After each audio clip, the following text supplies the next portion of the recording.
Patuloy po ng ating balitaan sa balitang regional. Nagbigay po ng tulong pinansyal ang pamahalang panlalawigan po ng La Union na may kabuang halaga po ng 11,550,000 pesos sa 462 na pampublikong elementarya at sekundaryang paaralan sa ilalim po ng Department of Education, La Union Schools Division at City Schools Division Office ng San Fernando City.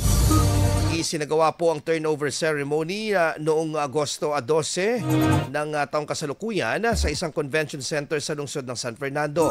Ang pondo ay nagmula sa Special Education Fund and Provincial School Board na nilaan po upang suportahan ang brigada eskwela ng mga paaralan at bilang agarang tulong na rin para sa mga pagkukumpuni ng mga pasilidad na nasira ng Bagyong Emong. Bawat pampublikong elementary naman at high school ay tumanggap ng tig 25,000 pesos habang ang mga integrated schools ay tumanggap naman ng 50,000 pesos bawat isa. Binibigyan din ng provincial government ng La Union ang patuloy nitong suporta sa sektor ng edukasyon sa lalawigan bilang bahagi ng layuning mapalakas pa ang kalidad at pagiging inklusibo ng edukasyon para sa lahat. IFM News. IFM News. IFM News.